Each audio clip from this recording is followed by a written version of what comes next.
And we're back live on your number one sports podcast, All Things Sports. A week into the MLB season, the Houston Texans are digging for gold. The Marlins are playing blackjack with no aces, and we're back to give you the real in sports. I'm Small Town EP. Wait, Julian, Big Kev shot it with me here. Biggest news out of the NFL in the last 48 hours, Stephon Diggs to the Houston Texans. He'll be accompanying the likes of CJ Stroud, Tank Dell, head coach D'Amico Ryan. June, how big of a power move did Houston just make with this acquisition? Yeah, I mean, this is a splash for sure. I don't think it's one of those deals that it would have been as big on any other team, not any other team, just any team, I mean, but Houston being in the position they're in, having a young quarterback, finding him a true number one wide receiver, with all the confidence in the world, adding that to a wide receiving core, like you just mentioned, guys like Tank Dell, who's going to be coming back from injury, who was really exciting before he got hurt, and Nico Collins, who kind of proved himself as a number one wide receiver last year. Uh, this is going to be a scary, trio. We talked about the Bengals with Jamar Chase, Boyd, and Higgins. Uh, Obviously, Boyd is still a free agent there, and Higgins wants to be moved. So we're gonna have to see about that. But this is about Houston right now, and for them to only have to give up a second round pick for next year's draft to get their quarterback some help, they've already added some pieces to that defense as well during free agency, and Joe Mixon in the backfield. So this is a splash for their offense right here. It's a confidence booster for the team in general, and it's also like one of those exciting blockbuster trades for the city. um, I I would like to hear Kev's thoughts on that. Yeah. So I mean, a great trade for Houston. I think we see what Stephon Diggs did for Josh Allen in Allen's third year and on, after being just not that good his first 2 years, historically inaccurate. Um, and so a guy like Stephon Diggs comes in, and now his completion percentage shoots up, above 63% every year since then. And so I think for CJ Stroud, who looks as good as he did last year, to now get a guy like Stephon Diggs, uh, just makes that team. And we talked about it with Atlanta, how Atlanta's kind of doing it the reverse way, right? With paying Yeah, with and having all of yeah, the other guys on rookie contracts, and this is kind of the more traditional way to do it. You got a really good quarterback on a rookie scale deal, get the guys around him early, and build that cult, like just like Kansas City did with Mahomes. Build the culture around it, and the guys will start to come when you have to pay your quarterback eventually. yeah. And speaking of like that financial, part of it, they actually wiped out the final 3 years of his deal, so they're making him a free agent going into this or next year. Um, they took the 3.5 guaranteed mil for next season, moved it up to this season, gave him a raise to 22.5 million. Um, but obviously they're going to want him to play on a contract year type level, and he's going to try to play hard to go get another deal after this one. So I mean, kudos to the Texans for one, doing right by him, giving him a raise now, but also kind of giving him an opportunity to sign another deal and prove it. Not to say he's unproven by any means, but we talk about older wide receivers or veteran players in this league and them trying to get a deal, after they've already got paid. So credit to Stephon Diggs for still being a marquee target in this league. Not to say he's like super old, but he is a veteran in this league. And again, I think that um, there is that narrative on them. So, but I think he still has a lot left in the tank. I do want to talk about though. My fault, Kev. Go ahead. No, I was just gonna say to that point on Stephon Diggs, I've seen a lot of people saying he's kind of past his prime, which he's not 27 anymore, right? But he's still a guy that's gonna go out and get you over 100 catches and over 1,100 yards and 8+ touchdowns. So that guy is your number one. I'll take that every day. Yeah. Um, I, Yeah. Go ahead. no, yeah,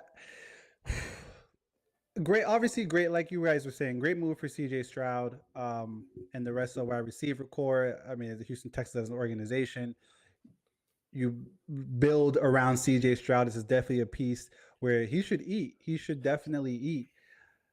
I like the comparison that Kev made with Pat Mahomes and how, the Chiefs kind of just threw everything into they went all in, as everybody's saying these days, while Mahomes was still on his rookie contract. And then all the pieces just kind of started to come in gradually. And, you Yeah. know, now the, dynasty is here. I do think that this move, could get Houston to the AFC Championship at this point, Mm. based on their production last season and, the addition. Now, the we'll get to now. Let me get to Diggs now, right? To me, it's almost like a hit or miss because, and I hate to be that person, but it didn't work out for you in Minnesota.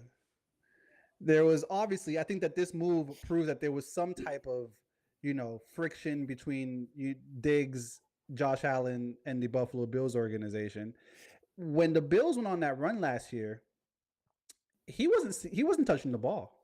They were 7-2 when he got less than 10 receptions or 10 targets. I'm sorry, not receptions, 10 targets in those last 9 games. In those first 6 games, when he had more than 10 targets, they were 4-4.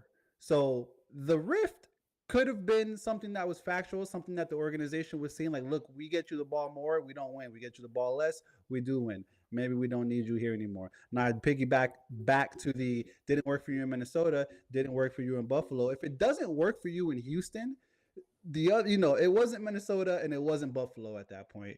June, I'll kick it back to you. I mean, I think you make a fair point. Like, numbers speak for themselves at the end of the day, but if you do want to look at it in that aspect, you do also have to look at it in what he's done producing wise. Um, I can't necessarily go and blame Stephon Diggs for getting all the targets he does, putting up the numbers he does, and the team not being able to come out with a win. It is a team game, and I'm not trying to like invalidate your point because we see it all the time in basketball with usage. Like, it's a usage thing, right? Um, However, to even say like it didn't work out in Minnesota, it might be, in my opinion, a bit of a stretch because I think that Stephon Diggs made his name in Minnesota. They obviously traded him and kept Thielen for better or for worse, and still didn't find the success they'd been looking for. And then Stephon Diggs comes to Buffalo, and not to say that they weren't who they were before they ever met a Stephon Diggs, but I do think he helped put the offense over a bit of a hump, and he's known as a top 5 receiver in this league since his probably his Minnesota days, late Minnesota days. So I think Diggs has done a good job, but I do respect the fact that there are points and arguments to be made about a rift and uncomfortableness, and him being that big personality wide receiver that we're used to seeing, that kind of gets into that emotional drama with his quarterback. Yeah, and I think just speaking on his quarterback, this is the year for Josh Allen to show that he is that guy, right? Like at this point, it's people are saying it's between the Jets and the Dolphins in the He's AFC. not. I don't. I mean, the so far he's not shown that without Stephon Diggs that he can be, and now he doesn't have Stephon Diggs. He doesn't have Gabe Davis. His number one, I think, is Curtis Samuel right now. So it's time for him to show that he's that guy, or Buffalo may be looking at a mistake. The other side, really quick, is the fact that this could have been Justin Jefferson, based on the pick that they traded away for Stephon Diggs. So could have had Would Justin they Jefferson. have drafted him? I mean, Maybe who not, but it's knows? just that's who Minnesota drafted. But I Pick. get it. I get it. So It's going to be interesting to see CJ Stroud and Stephon Diggs connect and what D'Amico Ryan can do. What's up, June? One more point is, as much as this is a big thing for Houston, as a Colts fan, it kind of has me like Squidward and SpongeBob, looking out the window when everybody's having fun, and L'Jarius Sneed's getting traded to Tennessee, signing one of the bigger deals for a cornerback in NFL history. You got CJ Stroud getting weapons like Joe Mixon, Stephon Diggs. The Titans, the Jaguars, they added a wide receiver, if I'm not mistaken. I forgot who they added, but I know they did and something this offseason. Tennessee had a wide receiver too, I believe. Calvin Ridley went to Tennessee, There we go. right? Yeah. So everybody's doing something. And it kind of makes me wonder and question the general manager that is Chris Ballard in Indianapolis. But ever since 2017, I've stuck beside him, tried to see things from his point of view. He's proved me wrong at times. There have been times where I question him, like our cornerback room right now. Um, but I think things he's very patient. He's very things will take time and play out as they should. And it hasn't always happened this playoff. And not to make this a Colts podcast, but we didn't get the expected season from last year. Whether our quarterback went down or not, we had the opportunity, and it didn't go our way. Um, and we didn't see too much change. So I don't know if it's him just having the belief that if Anthony Richardson does come back, or when he comes back, because he will, um, if we have enough. Houston, because EP mentioned he could see them going to the AFC Championship. And when I heard that, I'm like, okay, it's a fair statement. When you break it down, CJ Stroud had a hell of a rookie year, right? For him to duplicate that, not saying he can't, not saying he will, but it's going to take a lot.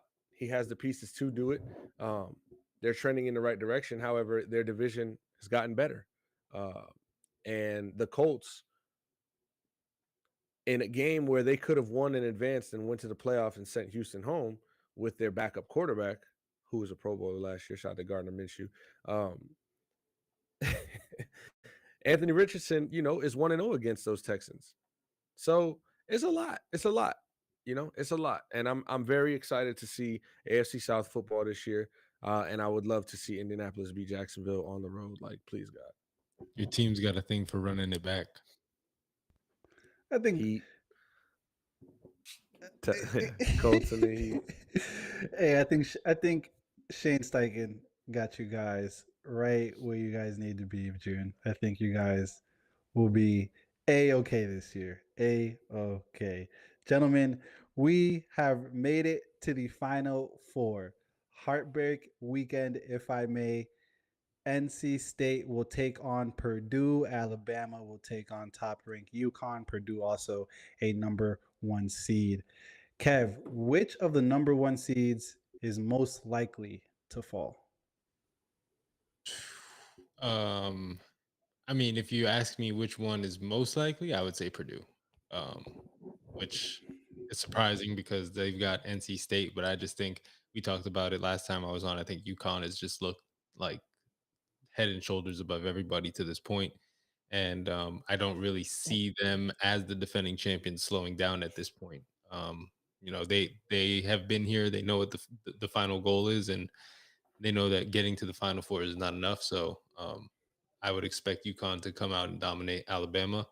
So I think if anybody's going to have trouble, NC State's obviously been playing great basketball since the ACC tournament. It's been 9 games now that they've won in a row since the terrible ending to the regular season. Yeah. And so, yeah, NC State's got the momentum. They've been playing good basketball. So, yeah, if anybody, I think it's going to be Purdue. So, Kev, would you say that Purdue minus 9.5 is too many points? I think so. Like DJ Burns versus Zach Edey is going to be an interesting matchup.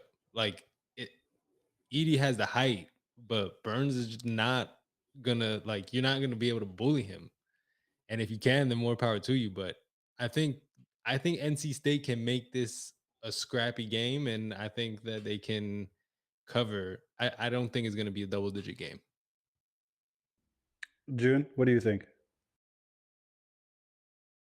I agree with Kev as far as going back to the original question, which is the number one seed more likely to be knocked off. I do believe it's Purdue, you know, and it's no slight to anybody on that team, starting with Zach Edey, right? We go back to the 40 and 15, but this UConn team, it's like they look like the UConn women's team of 2010, right? Like they're not losing and they're winning by a large margin. And to be honest, we could see this for another year or so. Like obviously they have two guys, or at least two guys going to the NBA draft, but this team, they do it the right way. I'm going to come on here and say this every time. They do it the right way. They're coached well. They play as a unit, and it's very similar to how uh, a pro basketball team should play. And in a They don't have an NBA style per se, but as far as execution and getting things done like they've been here before. It's funny. Kev was saying UConn knows what the Final Four is going to be, and I thought he was going to say UConn knows what the fuck's going on, and I was like, oh, all right. But it went totally another way. But yeah, UConn to me, especially playing a team who's in their first Final Four, right? Alabama's never been here before. That's going to be so much pressure. They're going to have so much anxiety. At the end of the day, they're young people uh, who feel and have emotions just like we do, right? And if we get rallied for big games, UConn's been here and done this. And I do believe experience matters in sports, especially in high pressure situations and environments. That might also be the downfall to the number one seed Purdue with Zach Edey having the expectations he does, wondering is this going to be his last game before the NBA draft, and is this going to be the last thing he leaves on tape? Will it be good? Will it be bad? And it's just a lot weighing on a lot of these kids, and so um, you're gonna either stand up to the moment or let it consume you. Not to say Edie could have a good game and they still lose, but I like NC State in this one. I'm not gonna lie, just based on what they shown, and I like NC State to win in a sense that I want them. I should say I do think Purdue comes out victorious though. But hold on. Why do you want NC State to win? Because they're Cinderella. Because I respect the run. Yeah. Yeah. I see what you did there. See what you did there. Yes, I can say they are Cinderella. And if they get to the final, to the, you know, championship, uh, I will be rooting for UConn to beat them by 40, being as though they are a Cinderella team and should not be there. Yeah. Donovan Klingen was on Unsportsmanlike this week. Shout out to ESPN Radio. And he was asked about what's next for him, if he's going to enter the draft or not. What's he thinking? He obviously gave the real PC answer. Said he was just enjoying the moment, having fun. He loves the University of Connecticut. Everything you're supposed to say, everything that they prepped you for in case you were asked that. Mm-hmm. Now, when you really look at it, I'm going to go ahead and say I think UConn does repeat this year. And like you were saying, June, we could see this for another couple years. Now, when you're a guy like Donovan Klingen and you see the possibility of doing something that's never been done before and three-peating as national champions next year, June, should Klingen come back for another year? He should go Brianna Stewart on them boys, man. I ain't gonna lie, yo. That would be pretty fire. Just win a championship every year you play in college. Let's be honest. His draft stock isn't the highest, right? He's a 7'2" guy, 280. It's a big dude. And does he fit the modern NBA style necessarily? Do I see him being able to go up against guys like Wembanyama, Embiid, Jokic on a nightly basis, Chet Holmgren? I mean, I could be wrong. And hey, but that might be all the difference in him staying 1 or 2 more years. You know what I'm saying? And being under this environment where he's comfortable and winning, right? Winning culture really, really prepares you for the next level, I think. So yeah, stay and go Stewie on them boys. Kev, what do you think? Does this draft stock go down if they don't three-peat and he stays? Um, I mean, I really think it depends on his play. You win two national championships, especially back to back, and you come back and you get to the Final Four again and just fall short. But you're the best. You're clearly like one of the top 5 players in the nation. I think your your draft stock probably goes up at that point a little bit. So, um, yeah, I mean, who knows? I don't even know anymore. Like you see guys like Chet look like they're not gonna do anything. Wemby is like a twig, but he's just like an alien at the same time. So he's Groot, you know. I could have it all wrong. I could. Yeah, I think it's a great question because I really don't have an answer for the question either. I was hoping you guys would maybe sway my thoughts, but I really don't know because to June's point, do I see him being able to go up against these grown ass men that are in the NBA right now on a night in and night out basis. It's hard to say right now. Again, 7'2", 280. I mean, it's tough. It's tough. It's tough. But I guess we'll see. We got to get through this weekend first. He's not a great shooter either. So it's not like he's got that really in Right. his game right now. So I mean, it's something to think about. I think about staying, especially if you repeat, maybe go for the three-peat. If you're having fun and you love the university, I'm enjoying the moment. I might 3P too. I mean, Let's he take it. might make more money next year in college if he repeats this year Exactly. than Facts. going to the NBA. So Yeah, Facts. his stock will definitely rise too, because think about, eh, eh, next year. I mean, next year's class, that's a whole nother ballpark. But yeah, Let's kick it over to the women's side of it. The men's side will be played in Glendale, Arizona. The women's side of it will be played at Mortgage Fieldhouse in Cleveland, Ohio. And this women's tournament is very interesting because, you have the Caitlin Clark, kind of headlines. You have the Angel Reese and Flau'jae headlines, but you have this top-ranked South Carolina team that's on this undefeated run that nobody is talking about right now. They will face number 3 North Carolina State, and number 3 UConn in the women's will face number 1 Iowa, Caitlin Clark and company. Kev, what do you think is the reason as far as South Carolina just not really being talked about and all the headlines being elsewhere right now when they're on this undefeated run and could possibly also go back to back? I mean, yeah, it's just they don't have a Caitlin Clark or a Angel Reese or a Paige Beckers on their team right now. They're a great team, and obviously, they're undefeated, and they do have drawing a blank. Her name starts with a K, but can't think The of her name. Brazilian girl, I know you're talking about. Yes, and but yeah, I forget. yeah, she so they've got a really good team.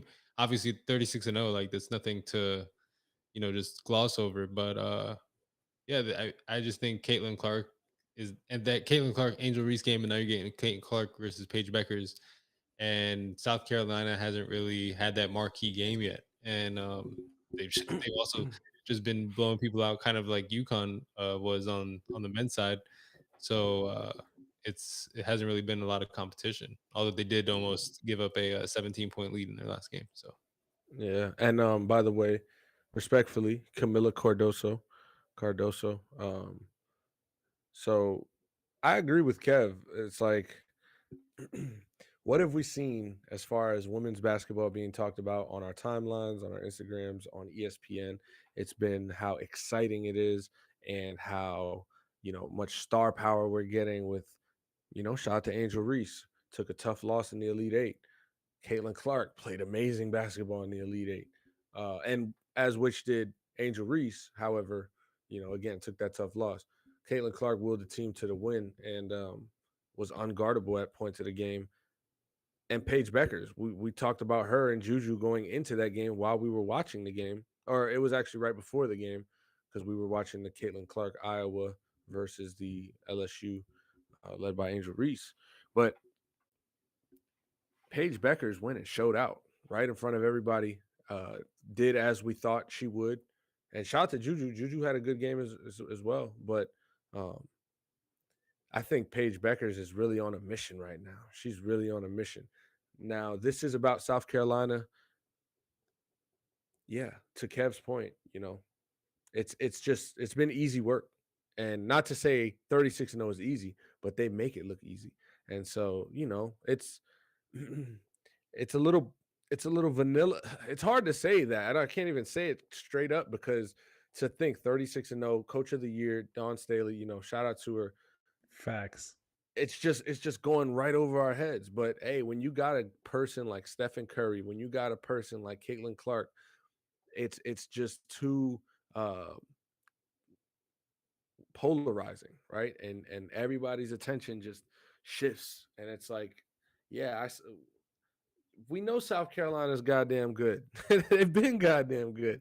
They probably gonna win it. They're my pick, but That's more of it. It's nothing against them, personally. It's nothing against them as far as like what their culture is. That people kind of take shots at LSU for whatever reason they do, and their coach. There's no drama over there. They just win basketball. That's all they do, and they've done this for the last 5 years. Earlier today, it was reported that Haley Van Lith is entering the transfer portal. June, you putting anything about Is it you think there's any backstory behind her once again leaving a university and entering the transfer portal? Um, I'm not too sure what it is. There's a lot of pressure to play for that team right there, and I don't know. Maybe she just needs to be more comfortable in another environment, and that's fine. That's fine. I don't have too much judgment on it. I think that, listen, not everybody is able to stay at the school they once signed up for, and I've seen it with players I rooted for on the Miami Hurricanes. Shout out to Mark Pope. You know what I'm saying? Like it happens, and when you have these situations, what I like to do, because at the end of the day, this is not a grown man or grown woman making millions of dollars, and if she is, making money with her NIL deals, more power to her. I love that. However, I'm not going to go out and clown a college basketball player, like for performance. If you're doing something irresponsible and you deserve to be the donkey of the day, we're going to talk about it.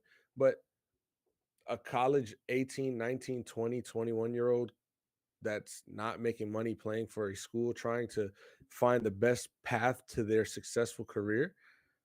I mean, what's the point of putting the magnifying glass on Haley Van Lith for the rest of her college career in a negative light to try to see if she succeeds or not? Like, let her find her way.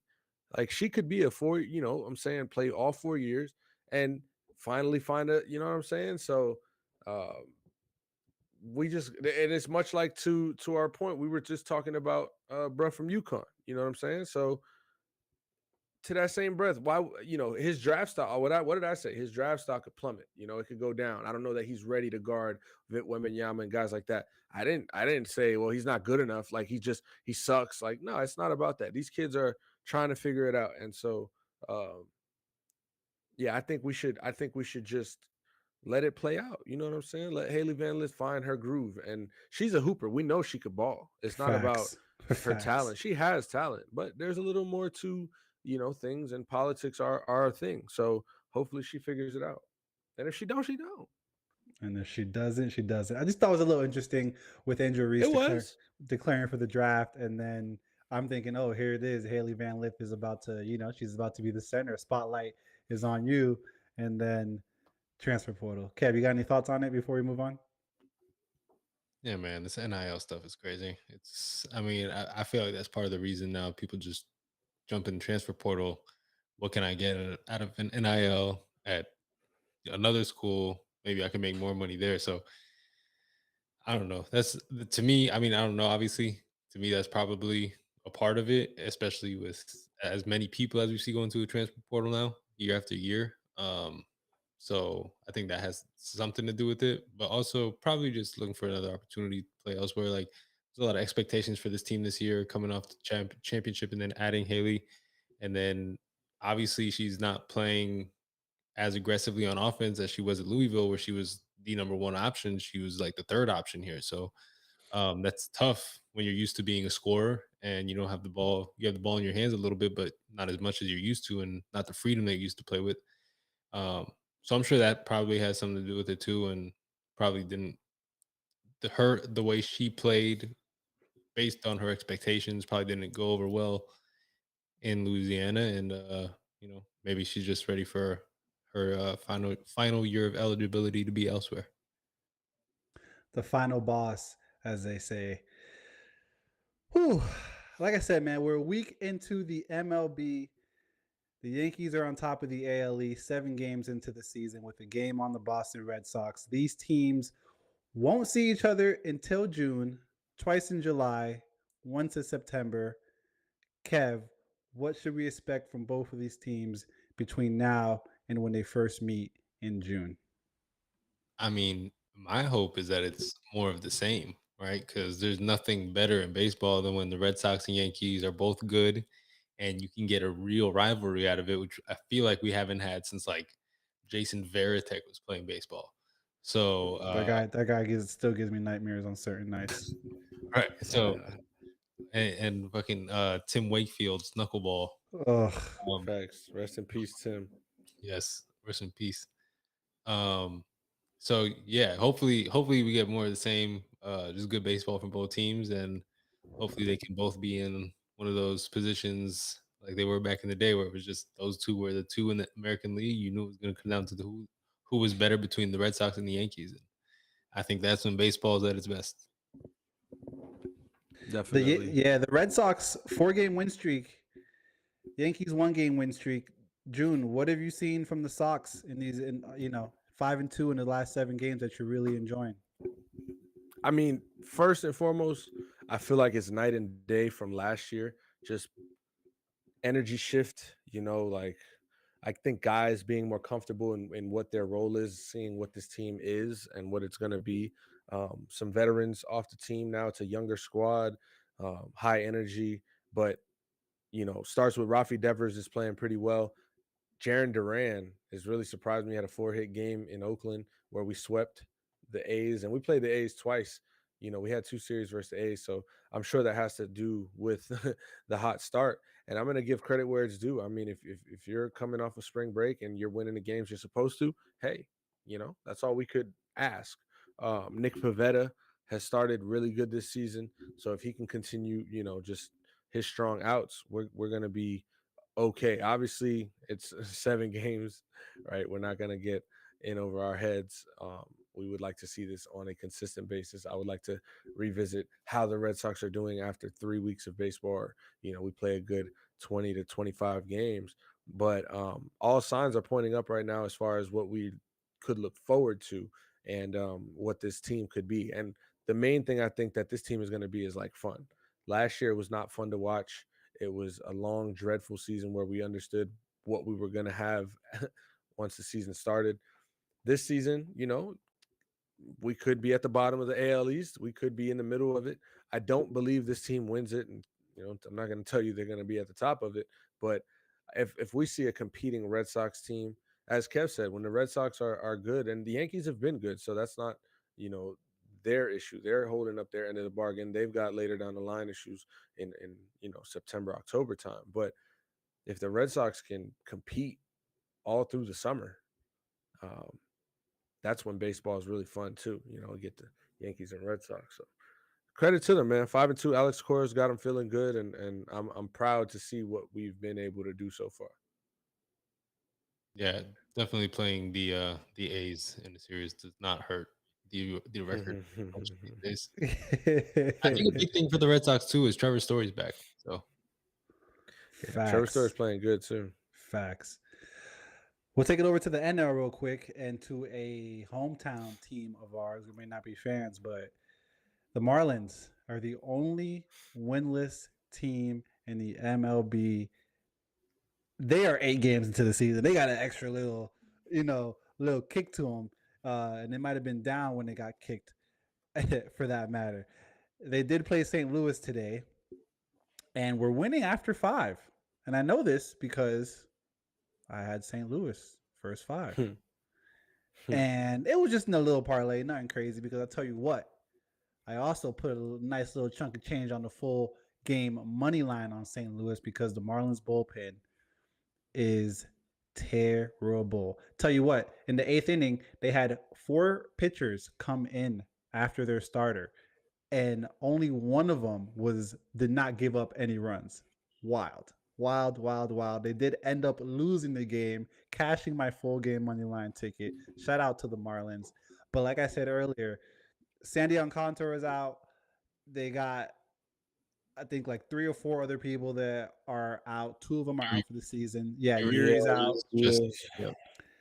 They're playing blackjack with no aces right now, and the deck is getting very scary, very scary. Even Sandy last year, he looked like a shell of himself from the previous season, and then once you see that he's having Tommy John surgery out for the season, to me it looked like he was playing injured, for most of that season last year. But that's neither here nor there.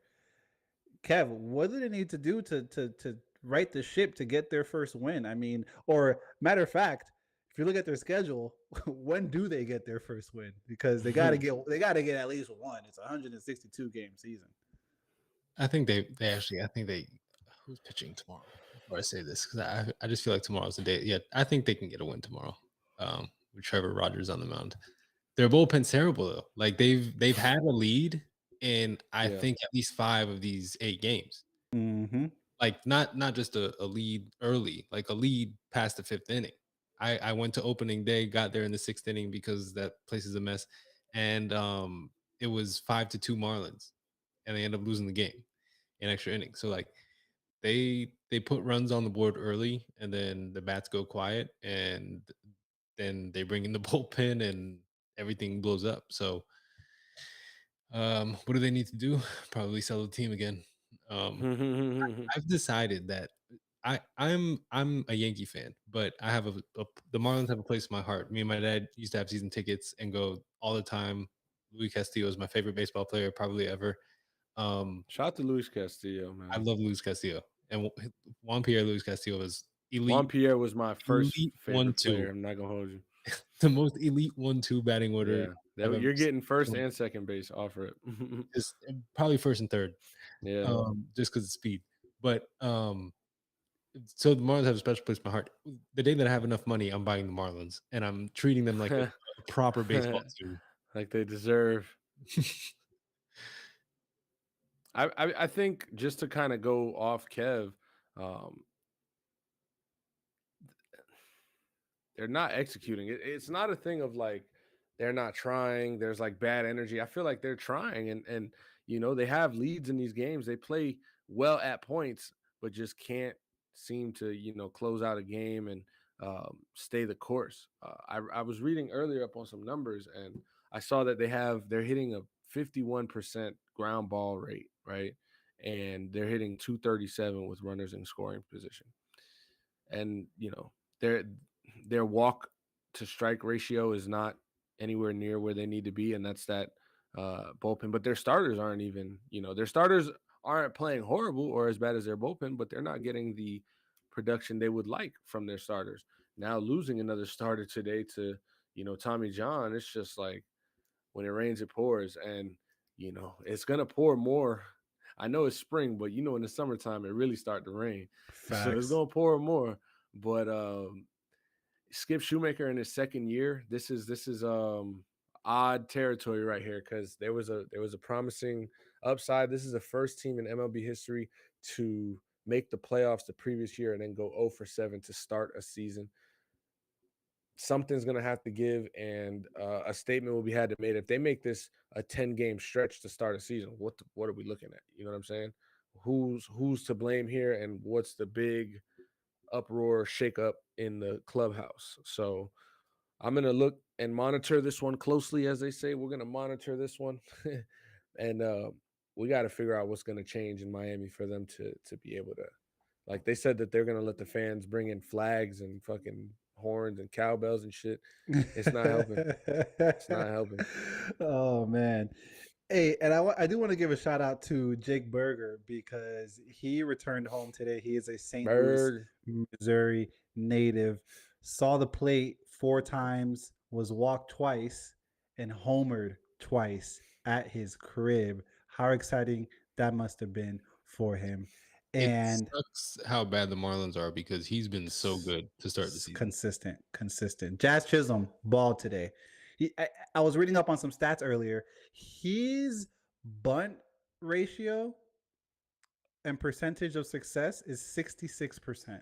Every time Sheesh. he puts the bat down to bunt the ball, he gets on base 2 out of 3 times.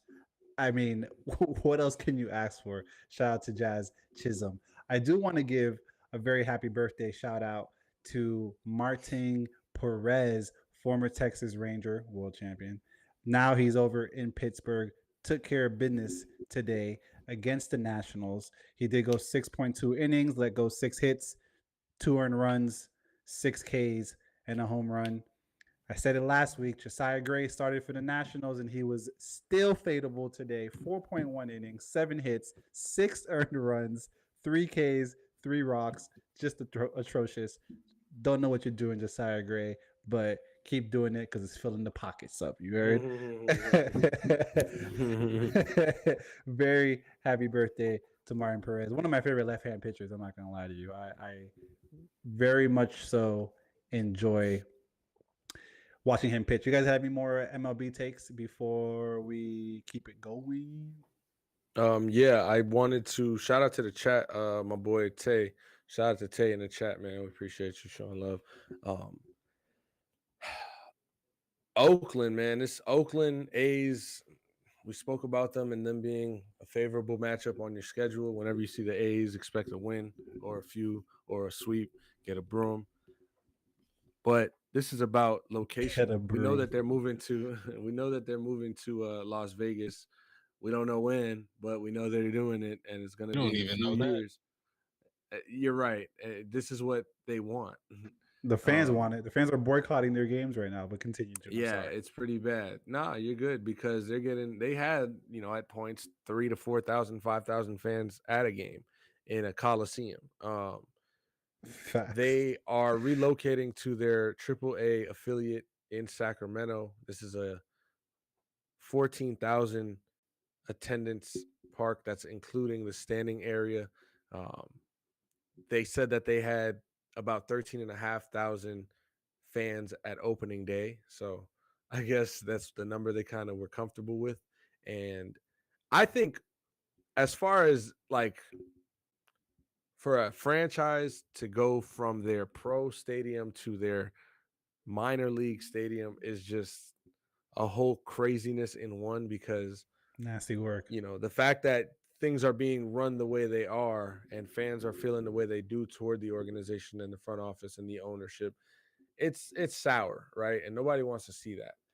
But on the flip side, I do think this is an experience that the fans would definitely appreciate, being able to just see your favorite MLB players that come through Sacramento on a trip.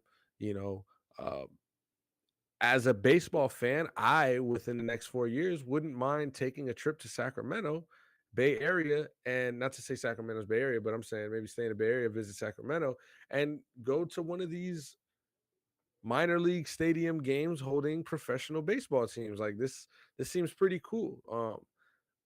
But that's like Luton Town in the EPL right now. It's like, yeah, bro, Luton Town vibes, bro, and it's very unserious, if you will. So much like they did the Cornfield Summer Baseball Classic or whatever. This is like one of those like game modes on MLB The Show where you kind of like select a random stadium and you just ended up here at this. I keep wanting to say Little League. I don't mean to, but my brain is going Little League, but I'm trying to say minor league. However, they are going to try to regulate it to MLB standards. They're going to add some renovations. I'm not sure exactly what. I know I heard new clubhouse, but I'm sure the field will have to be touched up as well. LED lights were another thing that they have to add to the stadium. So it's just pretty crazy to see where we're at with a franchise in the MLB. Yo, my high school baseball team, we ain't have no lights, bro. So once the sun went down, they would just call the game like, "Yo, we're gonna stop here." That's crazy. Ken, what do you want to say? I just want to talk about how bad this is. First of all, they're not even using their own AAA affiliate team. It's the San Francisco Giants affiliate that they have to use in Sacramento.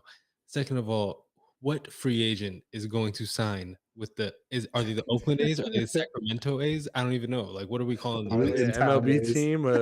This is so minor league team. So disrespectful to every Major League Baseball player who's going to play in that stadium, and they're worried about flipping bats. Get out of here. Stop. I hate baseball right now. Baseball is so annoying right now. And this is like the top of the list for me. It's terrible. I feel that, bro. I feel it. I feel it through the computer screen right now. Kevin's up to here with it. I'm worried about guys flipping bats on home runs. How about we worry about getting Oakland or Sacramento or Vegas? Or how about we find them a home? They're like the adopted child nobody wants. the Vegas mayor is like, no, no, Oakland, just keep them. Oakland's like, we want them, but they don't want to stay here. They're They like, don't want to stay here. they'll go to their aunt's house, they'll go to their fucking cousin's house, but they don't want to stay home. I will say that all of these major teams, or I guess professional teams, popping up in Vegas, as obviously as a gambler, is very interesting to me. I was talking to June about this earlier, Kev. ESPN having their own book is annoying the hell out of me because now they start hiding old stats. I can't find old stats as easy as I used to be able to find old stats to correlate trends and shit. I don't appreciate that, man. I can't get pitcher splits, like full pitcher splits. They just give me the overall pitcher split from last year. Now I can't get the home away versus lefties versus righties. I don't appreciate that, ESPN. And now you got all these teams popping up in Vegas with the Golden Knights, and you got the Aces and women's back in the WNBA now, and maybe 10, 15 years we'll have an MLB team. We don't know when they're gonna get there, but it's very interesting to me. But there is a very big following as far as like fan base in Vegas. I know that they have a very big minor league following. People pop up to those games in the thousands, probably more than people pop up to the Oakland A's game to actually watch and spectate and not be a protester outside within the picket fence line. But it's we're gonna let it develop. As June says, we'll let this develop, and we'll get back to you with more details as they come. Yeah, get back with more details on the Oakland, Sacramento, Vegas A's. In the Bay Area. That's hilarious. Bay Area A's is crazy. Ooh, we do have a live NBA game right now. The Denver Nuggets at the Los Angeles Clippers. We're in the third quarter, just about halfway through. The Nuggets are down by 11, 55 to 66. Jokic has 20 points, 9 rebounds. Paul George, 21 points. I mean, the playoff race shaping up to be very interesting. And if you're a Knicks fan, you probably don't want to be a Knicks fan right now. Julius. That's funny. Julius Randle out for the season. June did run into this guy recently, about a week ago in the Upper West Side. Had the big Louis V duffel around the hurt shoulder. Crazy work. A week later, he's having season-ending shoulder surgery. That was funny. And June on the list of topics today, he put Knicks Heat Part 3. The Heat did come out victorious. June, what's the Heat check looking like this week? I'll tell you this. We were ranking on the Miami Marlins so bad that we forgot to talk about the other NL East team. And I got to bring it up because the Mets are 0-5. And you got to think about that Family Guy clip where they're like, all right, we're talking about the Mets. Here's the Mets opening day. Oh, the season's over. Yep. And Stewie throws his hat because what the fuck is going on and what the hell is wrong with the Mets? They did get one today.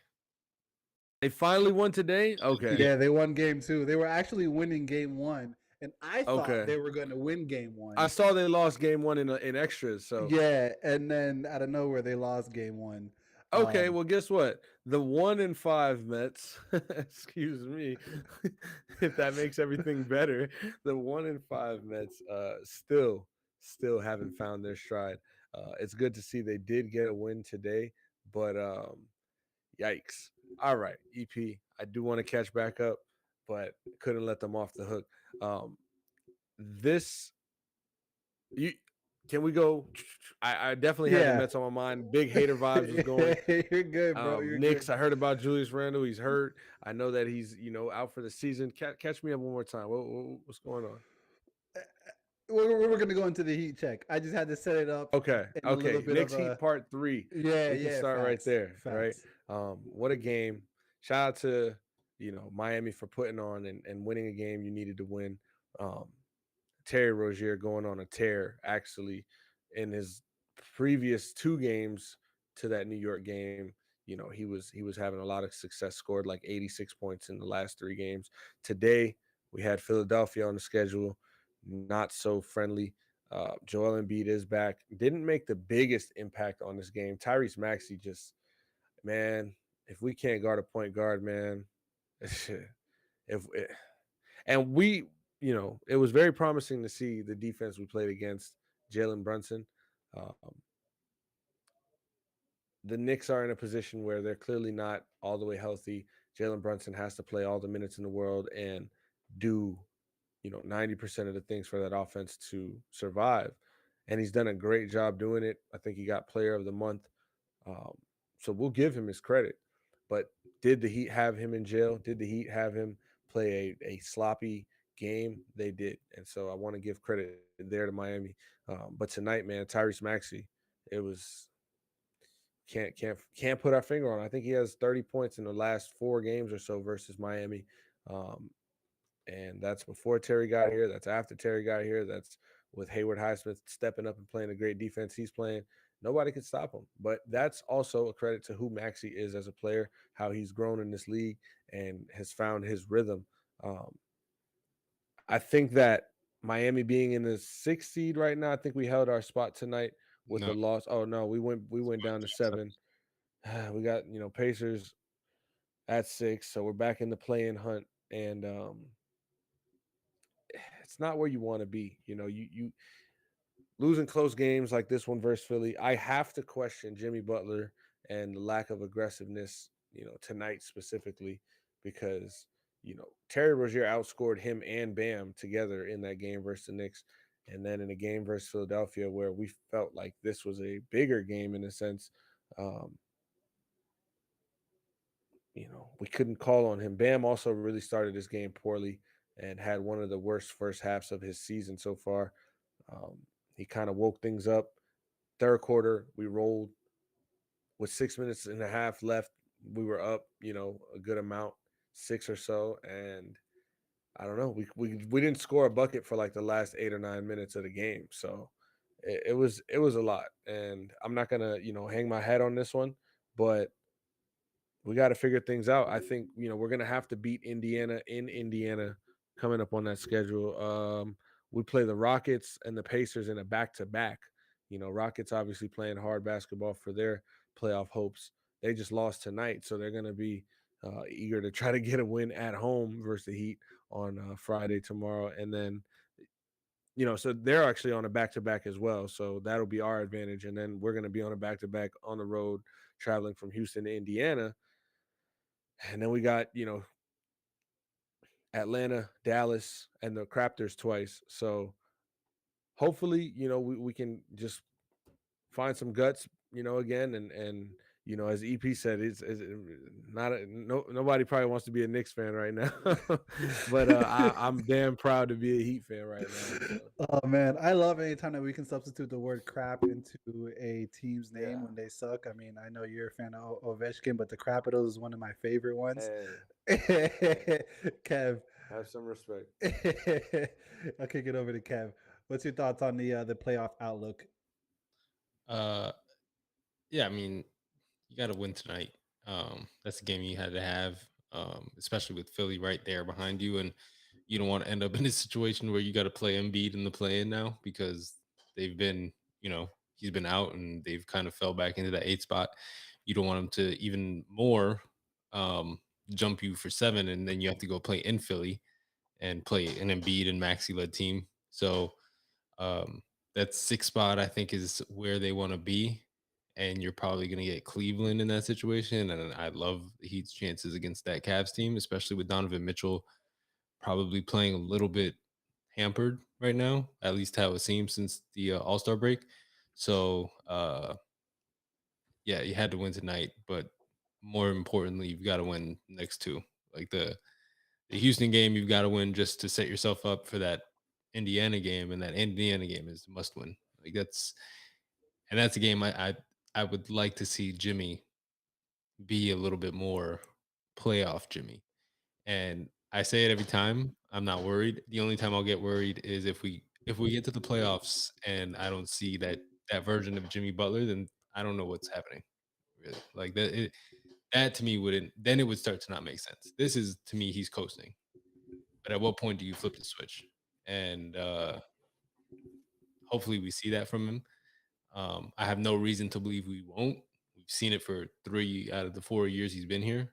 Um, so hopefully we'll get that flip switched and uh things will start to pick up once the playoffs start. But would really love to avoid that play-in and just get right down to business in the sixth seed or the fifth seed Uh, or the fourth seed. Real quick. Oh, I'm sorry. You go ahead. Yeah, Kev, pretty much alluded to a healthy Joel Embiid. I mean, in his 2 games back, he's averaging 26 and a half points, 5 boards.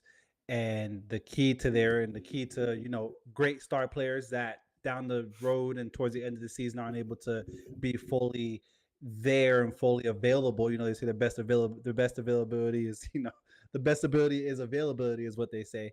And now kept saying, look, we got a healthy, not we, but the 76ers have a healthy Joel Embiid that they haven't had. They've arguably have never had a healthy Joel Embiid towards the stretch towards the end of the season. Could this be a scary and a sneaky Sixers team that most teams may not want to see in the East, Kev? Yeah, like I think if you're Boston, I think Boston's like whatever. We beat them every time we've seen them. But any other team, like I don't think you want to necessarily see Embiid and Maxi in a first round. Like that's not the first round matchup you're looking to get. Like you're used to first round matchups being cakewalks, like you want the Hawks or the Bulls to come out of that plan. Like you don't want to see Embiid. Yeah, and you see me shaking my head, and I don't completely disagree because you do make sense. Obviously, there are teams like Orlando as well, right? That I'd rather see, but I don't think it's about rather see. I think it's about, first of all, 2 games back, 26. He does that in his sleep. He could do 26. He could do 28. He's a 35 point whatever per game scorer this year and an MVP candidate had he not gone down. Um, but history says he doesn't shine. He doesn't shine when the lights are brightest and his tires lose tread toward this time of the year. And so with the equation, it gives you a lack of playoff success. He can't get past that second round. And of course, he's not doesn't have a great first round history. Yeah, he does. Philly is a first round win, most times. Not supposedly, but most times. However, um, Allegedly. allegedly. This Philly team is definitely a team to give credit to. Kelly Oubre has found his role and is comfortable and playing really good for them. The Kyle Lowry trade doesn't really make a difference for them. He's playing the same, probably with a little more hustle and energy for his city, but shooting the same numbers as he was in Miami. But it's as far as Tyrese Maxey and Joel Embiid could take them. Joel Embiid has to get back into shape. 1, 2. I don't say this lightly. I don't say this as a slight or anything. We have to hope that his knee holds up. He looked a little uncomfortable today in the Miami game, and I'm sure it was some fatigue, but it did look a little bit like it had to do with some uncomfortableness. And so, I hope him all the best. I wish him all the best, but Philadelphia is a beatable team, and they've been a beatable team. So you don't even know what Philadelphia you're going to get. You don't know what Joel Embiid you're going to get. Much like to that point of the Knicks, where I did want to give them credit because they did come back today. They were down 20-something points versus the Kings on national TV, and Jalen Brunson won them, gave them boys 35 and 11. Josh Hart had a bounce back game, almost had a triple double, and after a horrible performance in Miami. The Knicks, yeah, I just almost kind of lost my train of thought right there. Oh, with the you don't know what you're gonna get.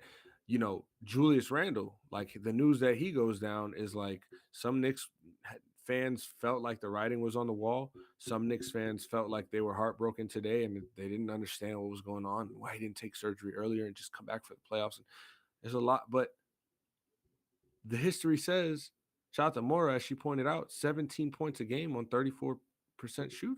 Like, did I think Julius Randle was going to have a better playoffs than last year? Yeah, of course. I mean, he had a great regular season. I think he played way better this year. Came back healthy, finally got his ankle back, started playing really good. But am I going to fear Julius Randle in the playoffs?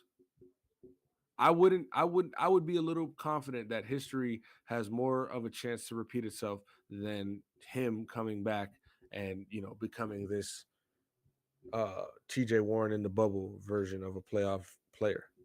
I feel like the difference in those two guys is with Randall, I just think the game slows too much in the playoffs for Julius' game. And I think with Embiid, it's just he just gets hurt all the time. Like Yeah, every time playoffs come, he's got something. Like if it's a broken bone in his face or like his knee or something, like there's always something. yeah. But now he's back. And if he can be back and right now use this as like his preseason to ramp up to get into that game shape for the playoffs, and he can be that 35 point per game guy in the playoffs now, then I think you've got a problem. Yeah, no, I get your point, and it sucks that I'm sitting here talking about like I hope he can make it. I hope he does, but it's what we know. It's what we know as Joel Hmm. Embiid, the player, and the Sixers at this time of the year. They crack, and um, you know, if health is with them, yes, I totally agree, Kev. They are something to worry about as far as a lower seeded team due to the fact that they were injured and now, they do have their star player, MVP type player back in the lineup. I just also, wonder what it means for the rest of the guys. This team is much better with Joel Embiid, right? And 1,000%. it's not like a Ja Morant situation where Memphis still wins games without him, but also wins games when he's there. So there's not going to have to be necessarily that mesh issue or like how players are going to find their roles and stuff. I mean, Joel Embiid makes this engine run, but I think there will be some changes, with him coming back into the lineup, and mentally the Sixers are just going to have to be tough enough to stick to it. Yeah. And to your point on Randall, I think the Knicks if Ananobi comes back, I think they could still be a team that can compete deep into the playoffs. 'Cause we saw it last year with Miami. You're missing a volume shooter. You can still make it. If other guys step up and fill in for that guy, and I mean the Heat were missing a hero last year and made a run to the finals. Like it's not inconceivable to see that the Knicks could do the same without Randall. Agreed. Before we get out of here, June, you want to update us on the latest news with the head coaching situation in Charlotte? Yeah, they're saying Steve Clifford's gonna step down after this year. He's gonna move into a front office advisory role, which I think is cool. Steve Clifford is a great coach. He teaches the game of basketball well. He's a fundamentally sound coach. He's gonna do things the right way. Uh, but I think he's also tired, man. Like that Charlotte team is very unserious in a lot of ways. And I don't know that it's necessary. Like, of course, you look to front office, you look to coaching, and you kind of like have to point a finger at the grown up in the room. But I don't know that it's coaching at this point. Like, I think that players just got to really want to buy in. And at the end of the day, you got LaMelo Ball on your team. And with him being the leader of that group, but also being the guy who misses the most time and the guy who is very young and I don't want to use any negative type of adjective here. Like I don't know him personally, and I also don't think he's a bad leader per se. Um, but he doesn't seem to me to be the guy that you need right now leading this locker room, trying to change the trajectory of this franchise for the next 5 to 10 years. I think he can do that with his talent, but it's going to take some more from his character. Like there's nothing that has been so outspoken from LaMelo Ball that shows me like, nah, man, he's the person for this job. And to change the trajectory of a franchise as a talented young player, it comes from inside and character as well, So um, there's growing to do. The Hornets are saying they probably want to go in the direction of a first time head coach. They were looking at Chris Quinn from the Heat's coaching staff, um, coach from the Kings coaching staff, and then also an assistant coach from the Boston Celtics. I wanted to pose this question to Kev, where them doing this coaching search and moving Steve Clifford into an advisory role, I believe that's good. But my question is, do you think it's better for them to go in the direction of a first year coach to try to figure this situation out as far as having such young guys and trying to develop talent? Or would it be more ideal to go and find yourself a veteran head coach or maybe a college Jay Wright type of guy who's doing broadcasting now? Um, I like going with the younger guy in situations, especially where you've got a more of a younger team. Um, I think I mean we've seen it right now, right? With Clifford, it's not working. Like he's a veteran coach and he's a well respected coach in the league, and Hmm. it's just not clicking. And so finally, for the first time, I think in the Hornets history, they are trying to do something different and hire younger at their head coach. And hopefully, I saw the reports on Quinn. I know they're interviewing Denver's assistant as well, along with Sacramento, Boston, and Phoenix's assistant are the first four assistants that they are going to officially and formally, I guess, interview, and then we'll see from there. But um, selfishly, I hope that Quinn stays in Miami, but also hope that he is able to get a head coaching job when the team feels that he's the right guy for it. And I think he can be one of the uh, better coaches in the league in the future. So if Charlotte does go that route, I think they'll have a good one, a good guy to bring in some sort of culture and start something there with Steve Clifford being a front office advisor. But uh, yeah, I like the move to go younger for sure instead of a vet guy. I think the vet guys are more like we see with Durant. I think he respects more the veteran guys than the younger guy. I think it's tougher to get like younger guys to the same kind of respect that a veteran would get from a Kevin Durant type player. So I like going with the younger guy with the younger roster. When the Grizzlies, to go back to the Grizzlies real quick, were on that losing streak at the beginning of the year. I know we talked about it on the pod. Vegas had their team total for the year set at 33. And funny enough, if they win out the rest of the season, they will only win 32 games. Ladies and gentlemen, boys and girls, children of all ages, this has been your Thursday night Final Four weekend ATS pod preview. As always, I'm your co-host, Small Town EP, joined by Wade Julian, Big Kev Shot It. We're in for a fun weekend, and we'll see you all on Monday. Thank you for tapping in. If you tapped in on the live, thank you so much for spending the night with us. If you're tapping in after, affecting all your streaming platforms, thank you so much for taking